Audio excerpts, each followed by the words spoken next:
Hey everybody, this is the skill video for resonance. It's pretty short, so let's get going. So things that have to be in your resonance drawings, you have to have brackets, and you have to have double-headed arrows, and you need your electron flow arrows as well.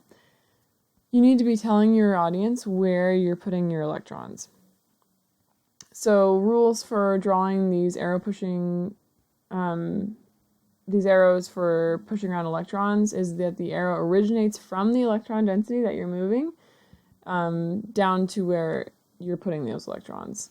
So in this case, we are moving these electrons to this bond, and we're moving these electrons in this bond up onto the oxygen, and that's exactly what we see. If you have any charges, you have to also include them. Okay? So what's the plan? Okay, so when you have a question on a test or exam that asks you about resonance, it'll be something like draw the resonance forms of this structure.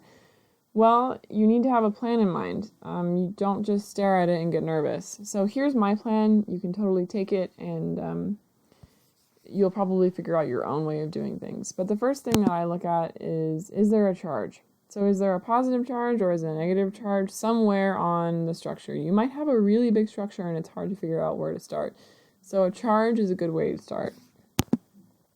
So if there is a charge, then there needs to be sp2 atoms around that charge, and so that they can participate in resonance. Because remember that an sp2 hybridized atom is one with an empty p orbital, and that's where you can move electrons into or out of.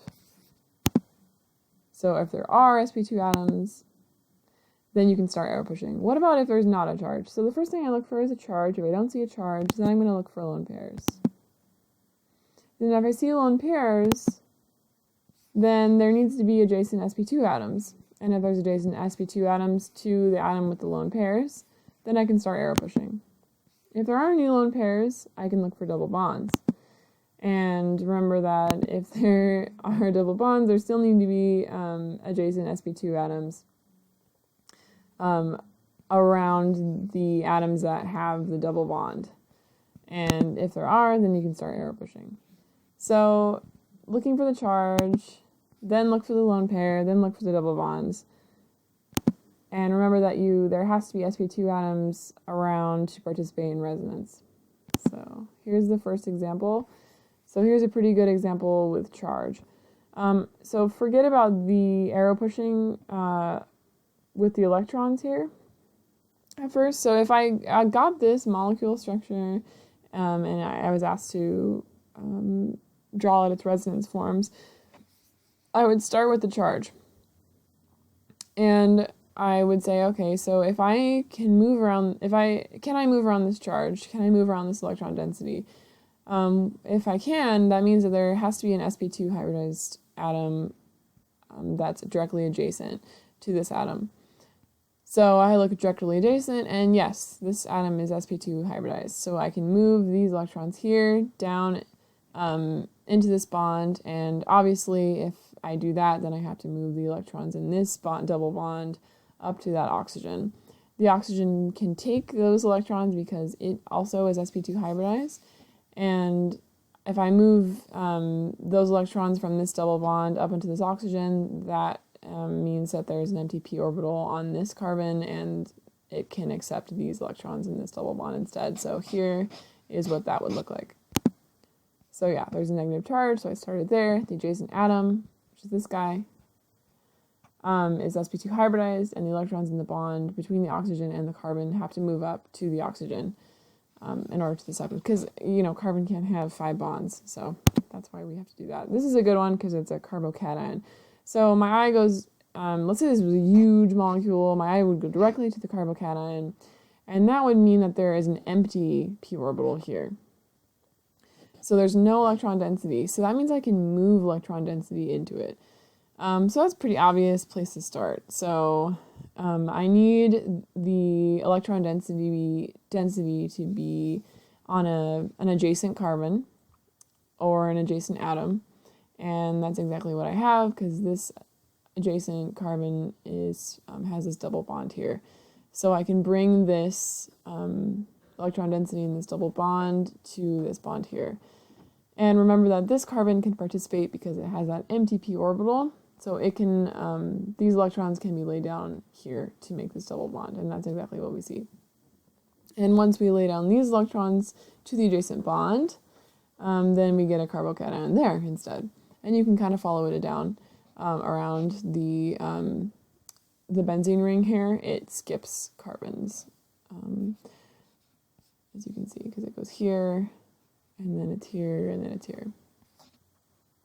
And so take a moment and pause this and follow that.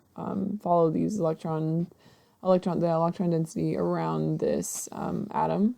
I mean, around this structure, because that will be super helpful for you. But remember that I can't just start arrow pushing from 0 electron density. I can't push electrons from this carbocation. They have to start from the electrons on adjacent atoms. So yeah, there's positive charge. I started there. The carbocation is sp2 hybridized.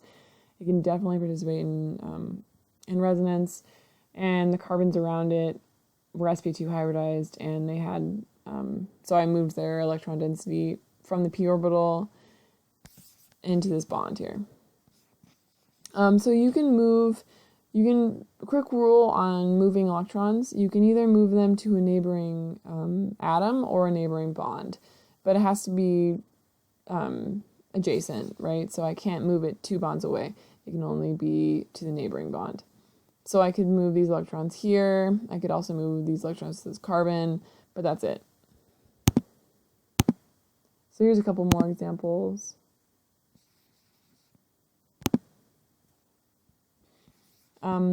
Remember that phosphorus can expend its octet, so it can participate in resonance in this structure even though it's not sp2 hybridized. And then this one, there's no charge, so what I would do is look at the lone pairs and see what I could do with that. So these lone pairs, I can't do anything with these lone pairs, but I can do something with these lone pairs because we have this sp2 carbon, and it doesn't have a double bond, so I move these electrons down into this bond here, and if I do that, then I have to move the electrons in this bond up to the oxygen, and that's what that looks like. So that's a pretty quick tutorial on how to do resonance. Just go back to those rules that I gave you and figure out your own and try some examples.